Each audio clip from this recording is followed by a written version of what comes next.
Okay, so welcome back to social psychology as part of Psych 241, week 9 already. Today we're going to be talking about social cognition. And social cognition in many ways can be thought of not so much as a topic in psychology, but an approach to trying to understand certain psychological phenomena. So advocates of the social psychological, social cognitive approach don't claim it to be, as I mentioned, a distinct content area, but rather a way of understanding how certain social phenomena work. It focuses on how individuals analyze information about social situations. And it looks at some of the tools that individuals use in order to make sense of all the complexities inherent to our day-to-day social lives.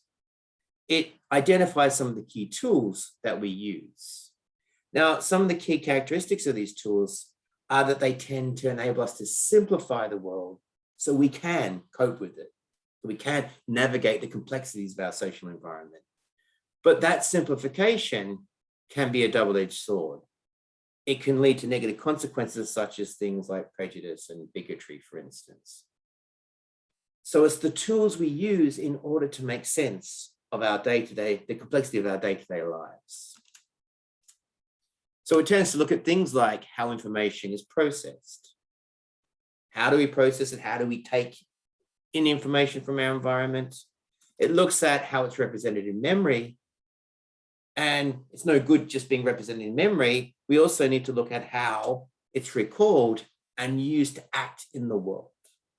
So it looks at processing representation in memory, but also how we retrieve that information and how that influences our behaviors. Now, as I hinted at previously, given that this requires a good deal of processing and interpretation, and also tends to involve simplifying the world, it means then that these processes can lead to distortions in the information that we glean from the world. So there can be a number of biases in things like what we attend to, so what we focus on in the world to initially encode that information, what we recall, and both these things in combination can have an impact upon the way we perceive our social world. Now, a classic example of how often relatively trivial things can impact upon our perceptions of social situations is a series of classic studies by MacArthur and Post way back in 1977. So what they did is they had participants watch a videotape of a discussion between a number of people. And the participants had to evaluate which of the individuals in that group was the most influential. Now, you might think that they're likely to do so on the basis of the arguments people put forth, whatever other factor you might think would be impactful in terms of how persuasive somebody is. But what they found was it tended to be something far more trivial than that when they got people to evaluate who was most influential. It tended to be things such as, well, the most influential person was the individual who tended to have more brightly colored shirt. Or in another variant of the study, the most influential individual was the person who happened to be a rocking chair when everyone else in the group was sitting in straight back chairs. So relatively superficial factors influence participants' evaluation of how persuasive the participants were in that group. They attended to these more superficial things as opposed to potentially more important things. Now, this bias can occur in a variety of different ways.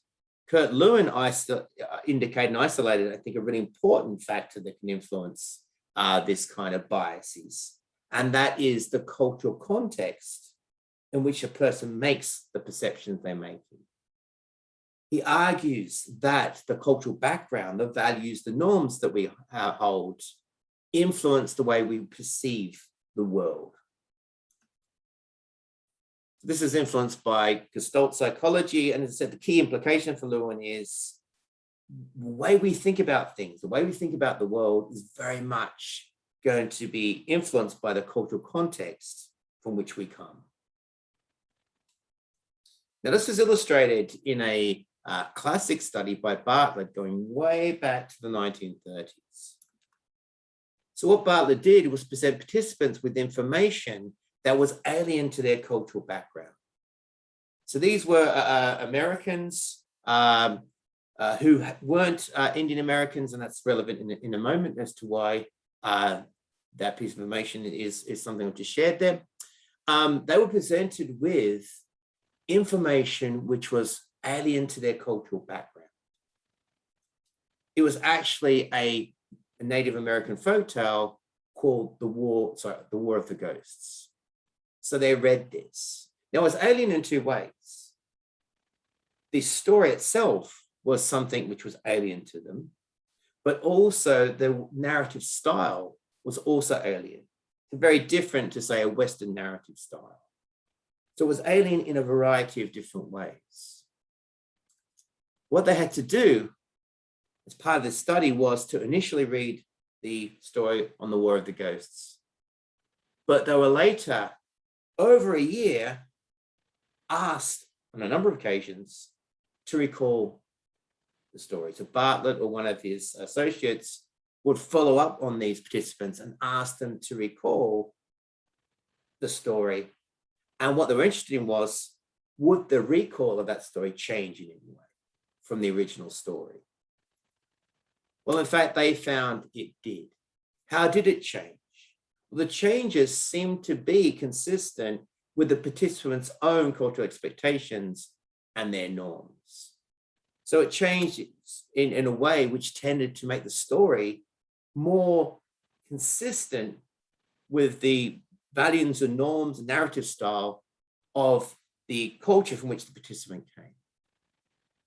So they tended to shift focus or order or emphasize or minimize certain aspects of the story so it fitted more closely to a kind of classic Western narrative. That would omit information, once again, to do the same thing. So it was more in the style of a kind of classic Western narrative. They engaged in rationalization. So parts of the story that in a kind of classic Western narrative would have further developments, which didn't in the original, these were rationalized and developed, fleshed out to make sense in the context of a kind of traditional Western narrative.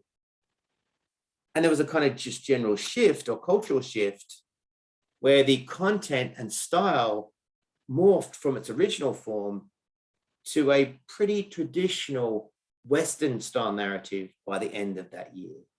So people were shifting, altering the information that they were presenting in a way which reflected their own cultural background and practices.